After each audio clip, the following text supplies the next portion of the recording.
laughing at my misfortune. You don't say that kind of thing about your dad. Like, I've been really good talking up until now, and then I start talking about David, and I go, oh, crap. I've got an achy bum that I've been sitting on. I've actually dented the chair. I sound like a right old sad sod, don't I? If I surprise you with some weird, freaky, spooky kind of word, it's a dare. Let me be a star while I still am, all right? Shut up, we are recording. Everybody does think that because of the character that I have in the Spice Girls as Posh Spice, that all I can do is go shopping and wear high heels, and that I'm a miserable cow who bosses David around. And there is a lot more to me than that, and I think slowly people are seeing that. Look at me, trying to look like I'm doing something. I started dancing when I was about 3 years old, and I just loved it. I think my mum and dad thought I was a bit hyperactive. And my ballet teacher, the first thing she ever said to my mum was she'd be a beautiful dancer if only we could stick somebody else's head on her shoulders, because I didn't want to bother with what all the arm positions are called. I just wanted to dance, and I just wanted to do, even then, what I loved doing. And I used to put on shows for everybody, and I used to say to everybody, now, this is what we're going to do. Like I was a bossy little cow even then, so nothing's changed. And my mum made me a skirt that kind of ripped off like the girls from Bucks Fizz used to have, and I used to make all the children sit down and watch me while I did a show. My mum was a big Barry Manilow fan, and there was another girl at school called Amanda Towers, whose mum was a Barry Manilow fan. And we used to be friends at school because I always wanted to be her. She was allowed to wear high heels, and her school skirts were shorter than everybody else's.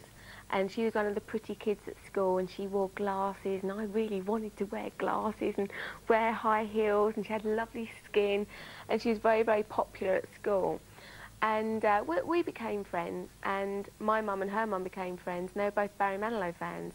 And I remember they used to take us all over the place to see Barry Manilow. I mean, I remember sitting at Blenheim Palace, sitting in a pile of sheep shit, watching bloody Barry Manilow in the pissing down rain, still thinking, wow, I want to do that.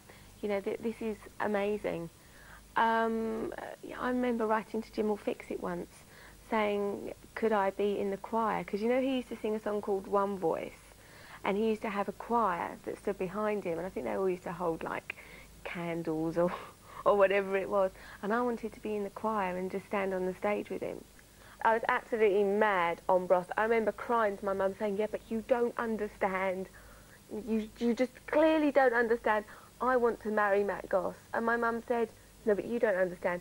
I was going to marry Paul McCartney.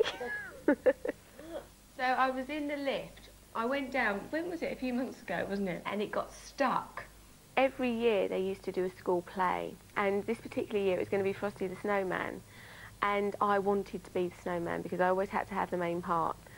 And I thought, well, the best way to get the part is to say that I've already got the outfit, so I did, and I said, I've got a snowman outfit. So then I went home and my mum had to make me one. And if I didn't get it, I knew Amanda Towers or Amanda Davis would, and I wasn't going to have that. And funny enough, one year there was a play, and there just wasn't a real, the part just wasn't right for me. So, so I threw such a wobbly at school that they let me open the show with doing the Fame dance or something like that. It was just so not relevant at all. And I had this purple leotard and purple little skirt on, but I just had to have a part in it. So I opened the show. It was being a bit dramatic. We were having a panic attack though. I went to see Fame, I think it was Wembley, and I just loved it because I always knew I wanted to be on the stage, and I knew that I'd love to do concerts, but I never knew how I was going to do it because I wasn't singing, I was just dancing. But when I went to see Fame, I thought, hey, look, I can sing and dance at the same time.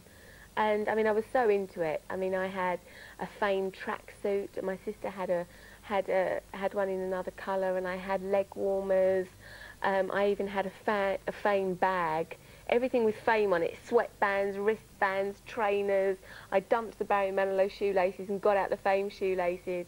I was in the fan club, you know, the sticker books that you get. I was absolutely obsessed with it. That was what I wanted to do.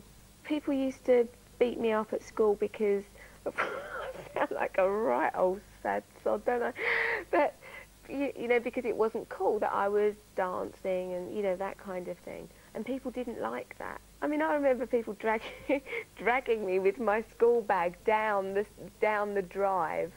And, you know, just sort of like pushing me all over the place. And I remember standing in the playground at school, and my mum always used to dress me so properly for school. So of course when you had to have a school coat, everybody had school macs, but of course I had a duffel coat with the hood, and I mean it was a proper Paddington Bear thing with like these big old kind of toggles that did up from right at the bottom right to the top.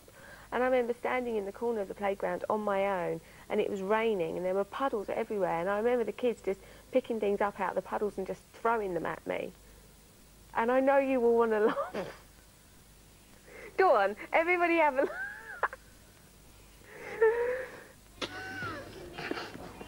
Cut. I'm glad we are all laughing at my misfortune. I was pig ugly and nobody wanted to even kiss me on the cheek. But no, I had one boyfriend at school. Have I told you about this? A little bit, I think. He was the vicar's son. Come right away in the corner laughing. Shut up, we are recording. Yeah, he was the vicar's son. He was the vicar's son, and it was Valentine's Day, and he put Valentine's cards in every single room that I was going to go to that day for my class, which was really romantic and sweet. And then he invited me out, but nobody actually believed that he was going to actually go out with me, so they all turned up at the pictures to see us together.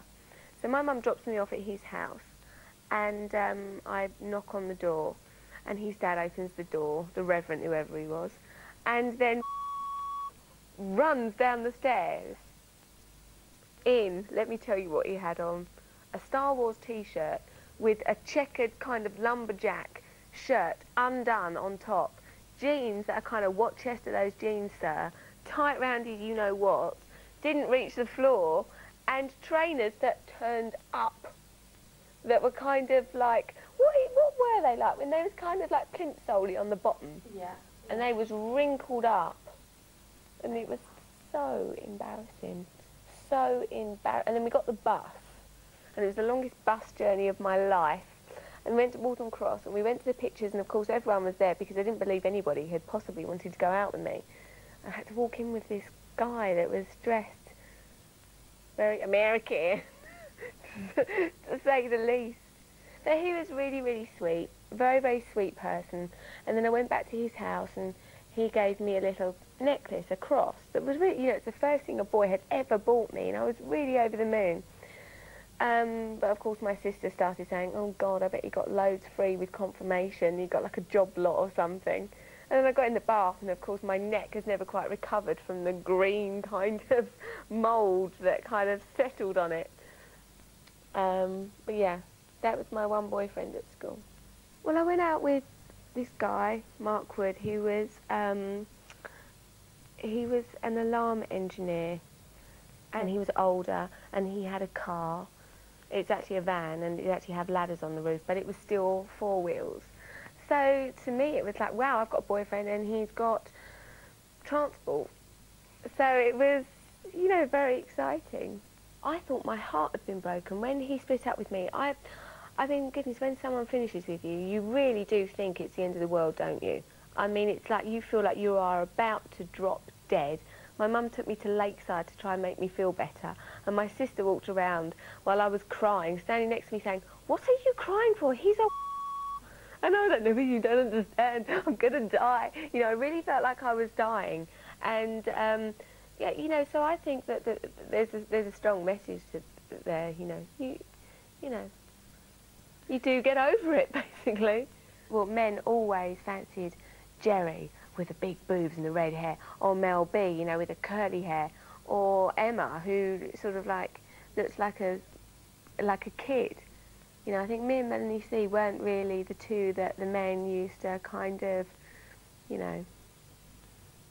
But, you know, I got the best man, didn't I? Stop. Slow down. My dreams, people tried to batter them out of me when I was younger at school. And I think that's terrible. And I want to do whatever I can to young kids to say, do you know what, go for it. If you want to be a spaceman, that's cool.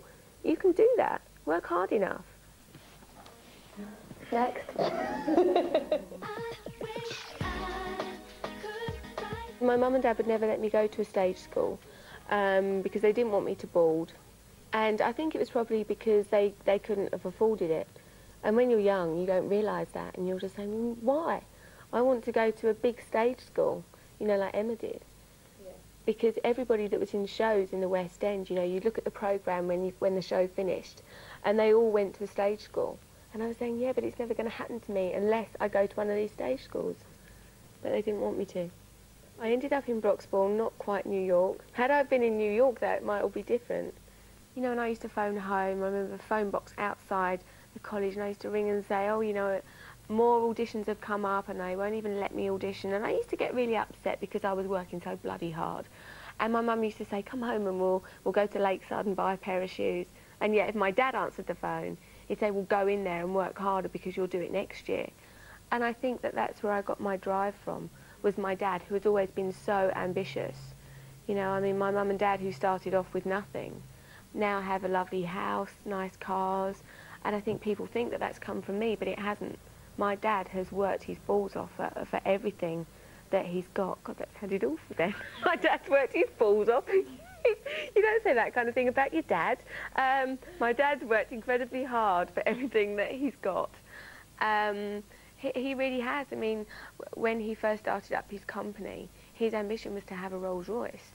And he said, I'm going to have a Rolls Royce. And he did. And it's haunted me forever, but he did have one, you know, and I think that's where I get it from. It's because whenever I get down, I think, no. That's why when people say to me now, why do you put up with everything that you put up with? I say, I'm used to it. I've had that for a long, long time. People telling me I'm not good enough, I'm too fat, I'm too thin, I've got horrible skin, my hair, whatever. This is nothing new. Everything everyone's saying about me, I was getting in the playground when I was 5 years old. It's just on a larger scale now. I don't have spots anymore at the minute. And I was banging on the door saying, help! I was like properly freaking out, wasn't I? And there's a camera in the lift. Well, I was definitely not one of the best at lanes. You know, the standard was very, very high. So I had to work very, very hard just to keep my head above water from day one there. They were very conscious of what you looked like there as well. And at the time you don't understand why. But I suppose when you come to leave you realise why. Because it's part of the job, you have to look a certain way to get the jobs. I mean, when I did Pas de Deux, I mean, the guys didn't exactly collapse, so I didn't break anyone's backs. I mean, I wasn't like, I think everybody has this vision of me as being really big. I wasn't. But you are very self-conscious, you know, because for the first time I was in the studio that had wooden floors and mirrors everywhere. And of course, when there's mirrors everywhere and you're standing there in next to nothing but a leotard and tights, you do tend to think, oh, bit of bum there, double chin going on. That's human nature, I think. I was aware that I could probably do with losing weight, but I didn't do anything about it. You know, I was a 16, 17-year-old girl who, I liked crisps, I liked chocolate, and if being a little bit bigger was going to mean that that's the way it was, that was it. I wasn't prepared to stop eating for that. I just really feel for girls who want to become performers. I really do, because I've been through it myself. And if I have a daughter, I hope she doesn't want to do it. I really do. If she wants to be a singer, that's fine.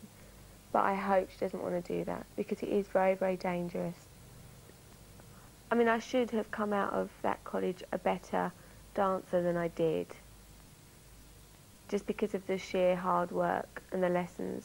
I think that I really could have done with a bit of the moral support and the push that they gave me at Jason Theatre School, really. 6 firemen came running up the stairs. Mrs. Beckham stuck in a lift. There's this newspaper called The Stage Paper, which is like a normal newspaper, but it's full of auditions and, you know, cruises, West End shows.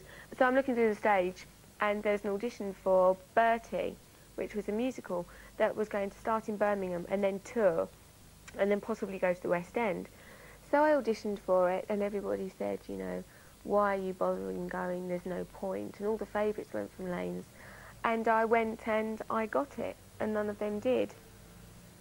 And that was pretty satisfying. Oh, do you like that? think of me that way. I'm not such an innocent girl. I was doing some promotion for the Daily Mirror, and I remember my sister was doing it with me, and I used to have to give out leaflets dressed in sort of like a real tight-fitted t-shirt that said Daily Mirror across your boobs and a baseball cap, and they made you wear like tight leggings and high heels. And I think it was, they used to pay not bad, it was like £30 a day for giving out these leaflets and stuff. And a lot of girls used to do that were dancers or models. You had to go to, they gave you pages and pages of lists of newsagents all round London. And you actually, it wasn't just like find any old newsagent, you had an address. And, you know, most people would do like 5 a day. And they said to me, well, look, we've got about 500 of these. If you will do them all in a week, we'll pay you X amount of money. And I thought, yeah, well, that can't be too hard. You know, get an A to Z, get in the car, get around all these places, and that's great. So I did it. And then I discovered that I couldn't do it on my own, so it was too difficult. So I got my sister and my sister's boyfriend at the time to help. Because I thought, right, well, OK, we can pay him out of the money to do the driving. Then me and my sister can sit in the back, and we can do a shop each. And you had to get out in your Daily Mirror T-shirt, and you had to go in and you had to say, hi, you've won a special award. And it was like a pen or a T-shirt or something. And it was quite funny because there's me all enthusiastic and right, we'll get up at 5 o'clock to beat the traffic and we'll get to Surrey and we will break the back of this and we'll get it all done by about 9 o'clock tonight. Then we can come home, have a few hours sleep and then start again in the morning. So we'd be driving round and it got to the stage where my sister refused to get out the car. I was like, Louise, this is your turn. Bugger off, I've got a bad back. But she wanted the money, but she didn't want to put any of the hard work in. I used to promote anything. I opened up the Wicks shop in Waltham Cross once, dressed in a tracksuit that said Wicks, and I had balloons that I had to give to all the kids. Camera shops, shopping centres, the Harley Quinn Centre in Watford. I worked at Lakeside in the perfume department. That's why whenever I go to a shop now and somebody tries to kind of squirt me with the perfume, I will always let them do that, because I know how it feels. I used to squirt, that sounds a bit rude, I used to squirt champagne, and I used to have to stand there and say, good afternoon, would you like to try some champagne? And the amount of rude people there are out there, it's unbelievable. I feel so sorry for girls that do that. They don't want to be doing that. They're probably just doing it sort of like as a bit of a part-time or when they're off of college or something like that. And when I got my first paycheck, I went with my sister and queued up outside the Patrick Cox shop in Sloane Square. And the bizarre thing is that I know Patrick now as a friend, and it's actually quite funny because we had a pair of wannabes, white wannabes, slingbacks, and we used to share them. Do you remember when we met Brittany? How starstruck was I? You were very starstruck. I was so starstruck. I just think she's fantastic. And Brooklyn decided to give her a kiss. I mean, I remember standing on the stage crucifying this song. I mean, God, if you think I can't sing now, you should have heard me then. I crucified Wind Beneath My Wings or something. I really did. And I remember just standing on the stage with my hands on my hips and saying, no, but I can sing, really. I can. Give me another chance. Because I was just terrible. So bad. But I think that they obviously saw the drive that I had. I could dance. We had to put a little dance routine together. I could dance. I looked okay. Very girl next door. You know, they didn't want anybody that was too good looking. They wanted girls that looked like normal girls. I was kind of in awe that all the girls were so extrovert. I remember Melanie B and Jerry used to wake up at like 3 o'clock in the morning and decide, let's go to a club. And they get dressed and they go to a club. Whereas if they'd woken me up at 3 o'clock in the morning and said, let's go to a club, I'd just sod off, you know, because they were very spontaneous. They were good fun. They were always up for a laugh.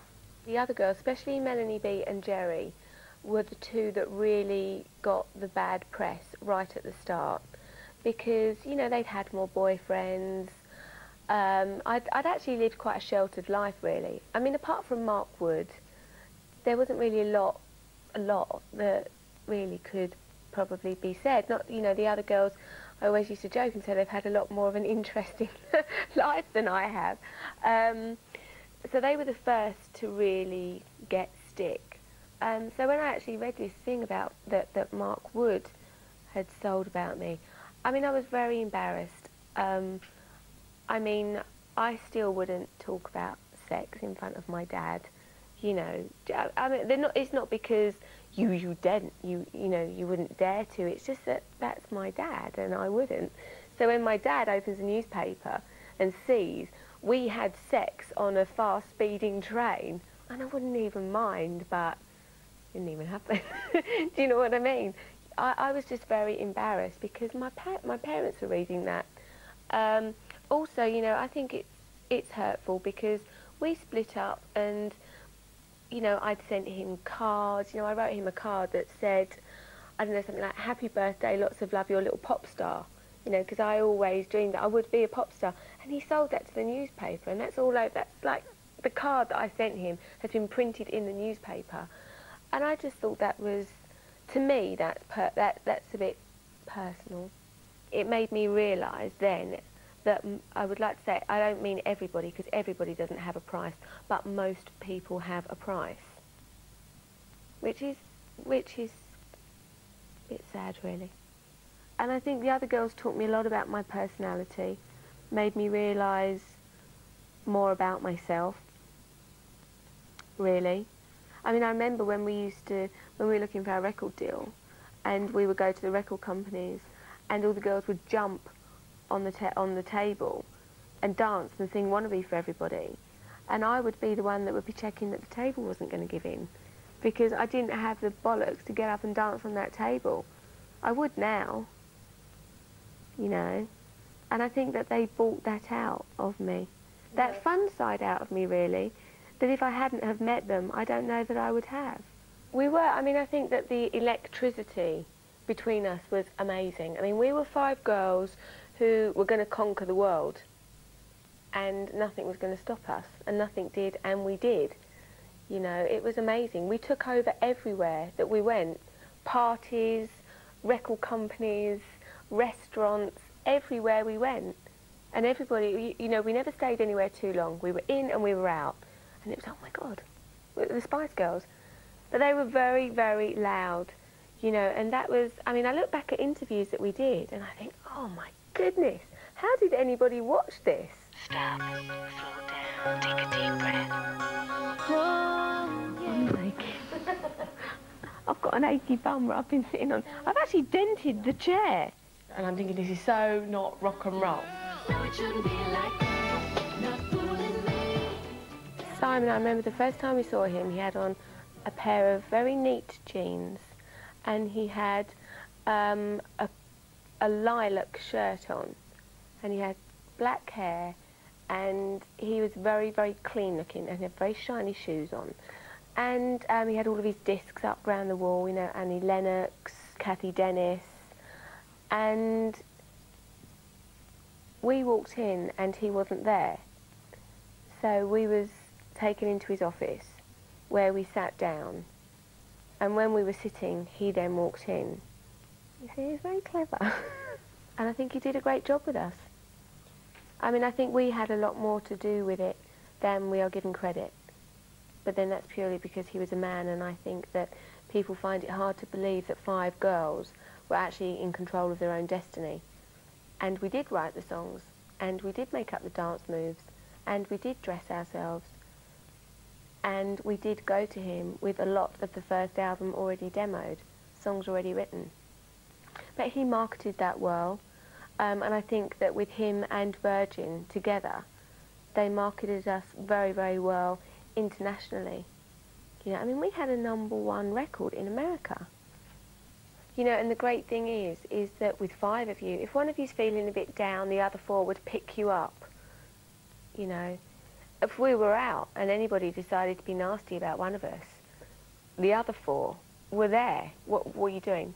You know, we stuck up for each other. We lived like sisters. You know, we really did. I think I was in the background really through all of the Spice Girls, really. I don't find it as easy as the other girls to be loud and all the rest of it. You know, they're great at that. I am a bit more of a reserved personality. Most of the time. You know, sometimes it will come out, but you know, I don't find it as easy. I'm not as confident, I suppose. That's the bottom line. We'd get up, I don't know, 5, 6 in the morning, maybe, fly to another country, work for the whole day, get back. I mean, I remember quite a few times, because my mum reminded me of it the other day, I used to actually come home in the middle of the night, have just about enough time to unpack my clothes, put new clothes in my case, and then I would get picked up and go again. Probably only really come out of how shy I am the last couple of years, because even being with the Spice Girls, I never really spoke a lot in interviews. I never really sang a lot on the records, you know, because there were 4 girls who are very, very bubbly and fantastic personalities. And as much as I was kind of like that in private, I didn't really want anyone to see that. I realised the success that we had had when I started trying to do it on my own. And when you've got 4 other people with you and you are part of a phenomenon and everything that you touch turns to gold, it's not until you're on your own and you're trying that you realise how out of the ordinary that success actually is. Make sure you haven't got sweat patches. I don't have sweat patches. I think you've got a bit of one going on there. Have I? No, I haven't. I'll shield it.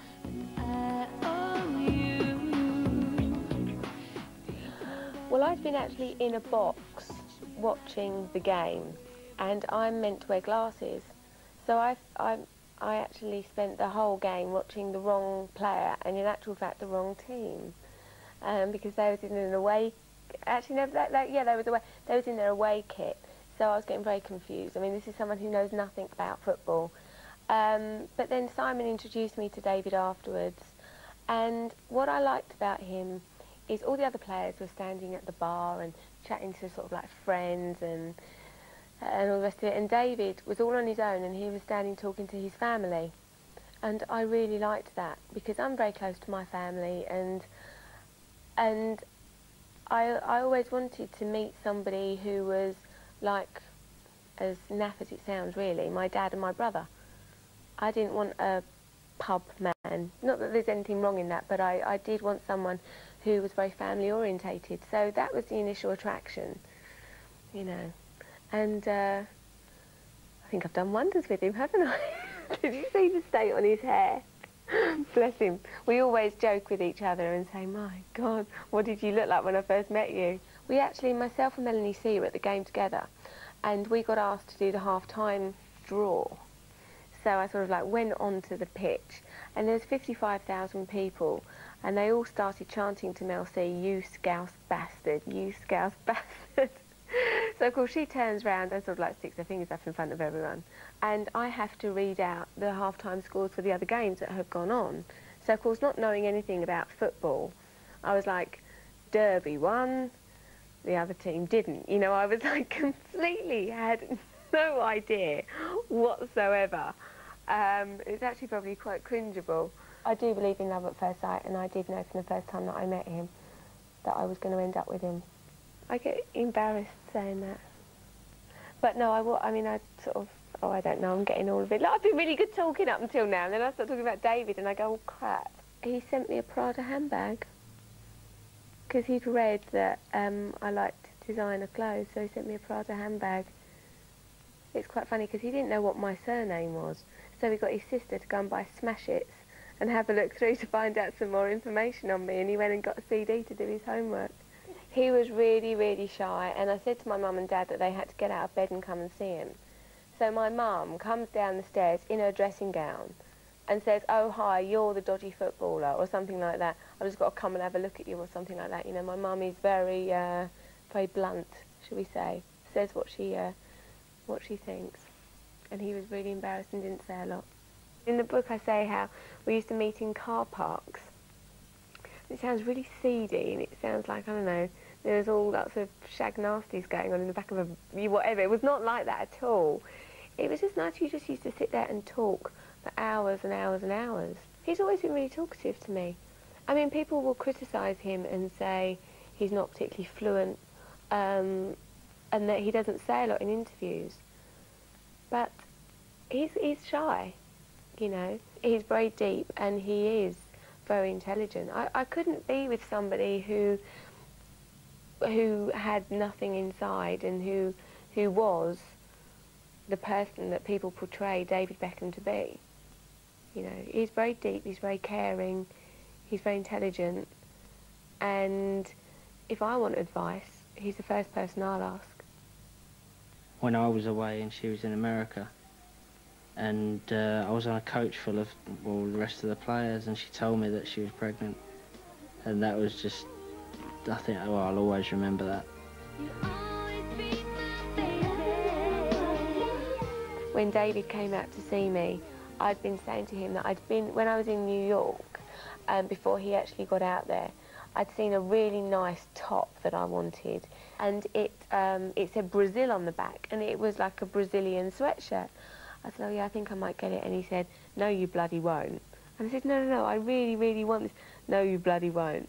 So then he comes out to see me, and gives me a present, and it's this Brazilian shirt that he's gone and bought. So I was really, really pleased with this shirt. So I've put it on one morning, and I was feeling so morning sick. I've put it on, and I've got on this blooming plain, no makeup on, hair all over the place, this Brazilian shirt, and I think I had my pyjama bottoms and slippers on. I was feeling so sick. And we took off, and I just went, bleh, and I just threw up over the whole thing, and David, bless him, was getting the sick out with his hands. I was just sick everywhere, all over my brand new Brazilian shirt. But it was a really lonely time for me on tour as well, because when all the press found out that I was pregnant, they actually got an incredibly unflattering photograph of me from when I was sitting round by the side of a pool at the Four Seasons in Los Angeles, and I was on the phone, and I just got out the pool, so I had like curly hair all over the place. I was obviously starting to show that I was a bit pregnant, and it was the worst picture I have ever had in the newspapers. It was vile. And I'm on the phone, so I've got this big old double chin going on, and they just put it on the front page and said pregnant Spice or something like that.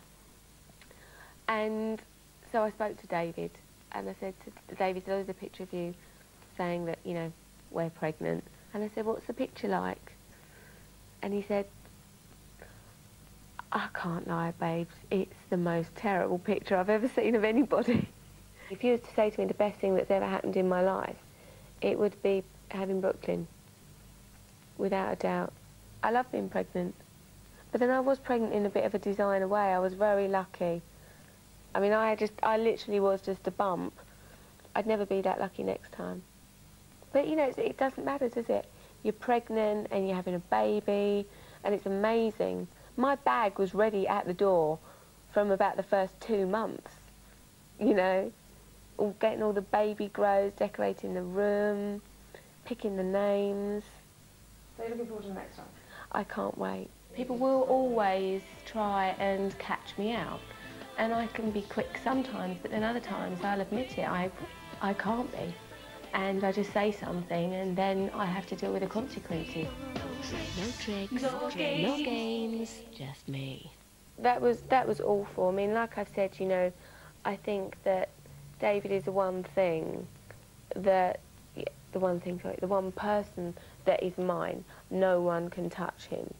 And I think that, you know, every time you get these girls who say, I had a rollabout affair with someone, that someone has 9 times out of 10 got a wife, a family, children, and I don't know what kind of person it takes to do that kind of thing. But I think that they've got some pretty bad karma coming their way. I felt really sorry for David. I mean, I do now. At the time, I didn't. Because as much as you can trust someone, some body has put that element of doubt in your mind. And I was 7 months pregnant, and I was no short of devastated, completely devastated. If I hadn't have been pregnant, I hate to think what I'd have done. Because, I mean, I'm not a majorly jealous person, but I was incredibly upset about that. I felt like my whole life had ended. I mean, I actually physically beat him up, punched him in the face. But to try and make me feel better, when all that was going on, because there was loads of press outside the house and it was a nightmare. And I went to the garage to get some drinks, and loads of people were screaming at me, how are the page 3 slags? And, I was getting abuse when I went out, people that found it really funny to say things like that. And so we all decided to get in the car. And no wonder I get this shopping tag attached to me.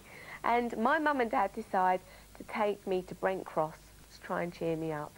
And Marie Louise was with us, and my sister, and I think my brother, and we all got in the car, and we went to Brent Cross. And walking around, and do you remember in Spice World, the movie, there was some, like, stripper men, there were some strippers. Well, one of these strippers sold a story on Emma, saying how they had sex and had a relationship, and it was complete crap. She didn't even speak to him apart from, hi, I'm Emma, thanks for doing the film. Well, anyway, we bump into him when we're actually out on this trip to Brent Cross. So, of course, I walk past him and I recognise him. And he goes, hi, and I go, hi. And then I realise, this is a guy who's been in our film, got loads of publicity out of saying that he's had some intimate relationship with my friend, and he hasn't. So that's all I need, the kind of mood I'm in. So I turn round and absolutely, well, I mean, I absolutely freaked out. Had a whole audience. They all circled round me and watched. And his poor girlfriend was standing there going, oh, don't do this. And I went, and you poor cow. And then I laid into her. And nobody knew quite what to do with me. I mean, I think that he was just wrong place, wrong time. A lot of people think, and I've said this before, that I ask for everything that I get. And I can honestly say I don't think I do. I'm not going to sit here and complain about it, but I don't think that I do. And people say, yeah, but you let people into your private life. So I sold my wedding pictures to a magazine, which I wouldn't do now. I'm not saying that it was a mistake, because it wasn't at the time. It was great. It really, really was. But apart from that, I can't see how I sell myself. I've written an autobiography, but I can't see where people get that from. People think yeah, I've just bought David a Ferrari. I've just spent this much money on this. I've just done this. I mean, I read the other day how I stormed out of Burger King, threw down my Whopper, and left. Well, I haven't been in Burger King for a long time, and I've been a vegetarian for 15 years, so get your breath on that. Threw down my Whopper. I've got 2 Whoppers, but I'm going to throw them. Do you know what I mean? But people will still pick that up and say, oh, look at her throwing a fit, silly cow. How I push to the front of queues in supermarkets because I don't want to queue up. I would never do that. Stop, slow down, take a deep breath. The Spice Girls made me realise I can be a working mum. I wouldn't have thought I could do that if it wasn't for the Spice Girls. I mean, that's the ultimate in girl power, isn't it? Well, what about when I cooked that, was it pork, and cooked it for like 4 hours and it still wasn't done? Do you remember? Oh yeah, then you realised that it had gone off 2 weeks ago. Or was it chicken? But you ate it and you was all right. No, I didn't eat it. Thank God. No, what was it? It went that I black. cooked? It went black. It was pork. It had been off for about 2 weeks, and you decided to give me it anyway. It's about getting the Well, I'll tell you temperature what right you've in the done. oven. You cooked it from You can frozen. burn it on the outside. You That's cooked it from frozen. It wasn't off. I just cooked No, it it from was off. frozen. It was from last year. It was last year or something. Good job I burnt it, because if it had Good been job you cooked did. well, you'd have actually eaten it. You might not be here to tell the story. The heart's got a mind of its own. Won't listen to a word I say. Well, my mum used to try and put makeup on me when I was about 10 years old. I remember she used to get her lipstick, because I was very, very pale. This was before I discovered Saint-Tropez. And she used to get her lipstick, and she used to sort of put it on my cheeks and rub it in to try and sort of make me look a little bit more as if I was alive, I suppose. I had big black eyes, and I did always have really bad skin. It wasn't actually until I finished writing my book that I realised how self-conscious I was about it, because whenever I would describe someone, I would start with their skin, you know, and you don't realise, you know, oh yeah, she was, I don't know how tall, and she had great skin. And that's something that most people wouldn't even really notice. You know, I'm not a fashion victim. I like to think that I wear things that suit me, usually quite plain things that are timeless. You know, but I will dress very, very smart. But then I dress in a kind of bit more of a casual way as well. Like, I mean, you've caught me in my combats and jean jacket and hat. So I just dress in a way that suits me, I think. The one thing I can't deal with, right, let me into a secret here. I know how to dress, but my colour coordination is absolutely shocking. I have to buy things together because I cannot colour coordinate at all. You should see Brooklyn when I've dressed him. David always said, my goodness, because I have no idea with colours. When people actually meet me, they actually say, you're completely different to what we imagined. I actually quite like you, which I suppose you have to take as flattering. I mean, I think sometimes I walk into a room and I don't think people know quite what to expect. They think I'm going to be a pain in the arse. People do think that. You know, I am very much aware of people's preconceptions, so much so. And I sometimes feel like I am banging my head on a brick wall. I really do. I've worked bloody hard on my record, and it is a good record. The album reviews have said, this is a good record. And still people have these preconceptions. And as long as I know that, I think I can knock them down. And I will try as hard as I can to knock them down and make people listen to the record. I mean, I've just come to accept it now. You know, I brought this record out and everyone was saying, oh, can she sing live? No, she can't, she's miming all the time. So I go on Parkinson and I sing live, yeah? I think 11 million people watched that show. And do you know how many newspapers actually wrote that I sang live? None.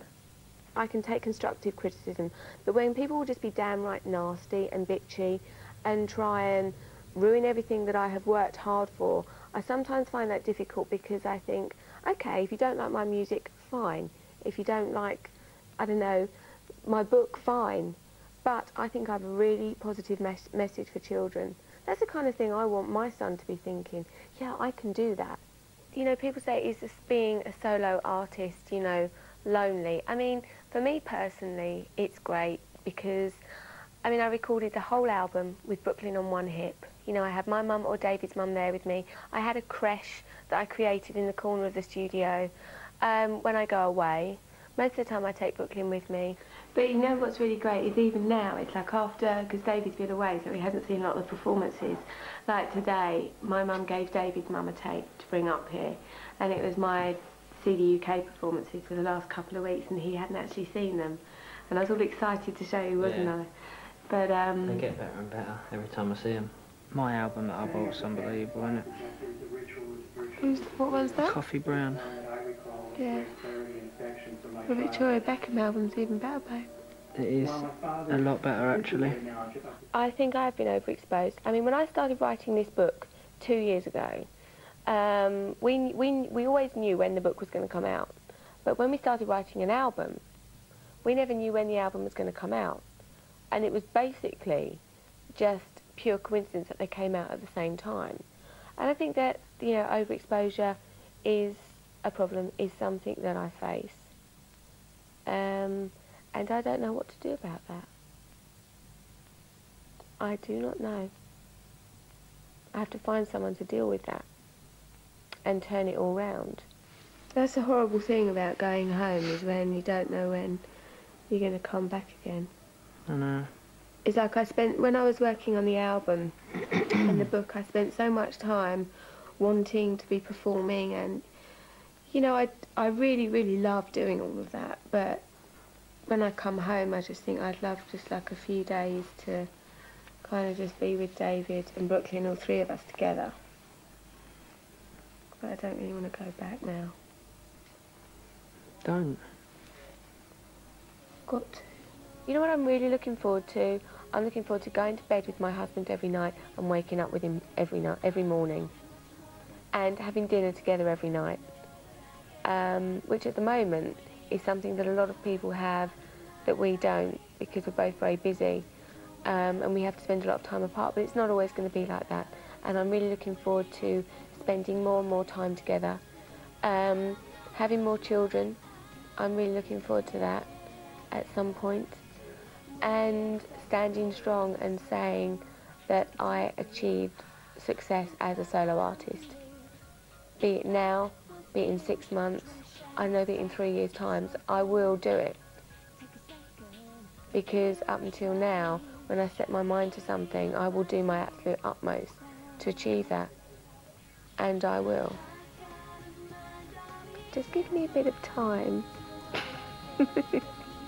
But no, when I do say these silly things, you know, I do try in all my interviews to be really dull and boring. The thing is, I actually warn her before she does an interview. But I do try, don't I? No, but I try and I'm very diplomatic, then all of a sudden something will just go blah, blah, blah, and just like come out. Someone will ask you a question, you'll forget about me saying be careful and you'll go into I it. just can't help it. So I'd be a lady, would I, if David got knighted? Would Brooklyn be anything? Would I be Lady Bex? I think it would be great because I think most of the time they wait till you're really sort of old, don't they, before they knight you? And why? Wouldn't it be funny though? What would I wear?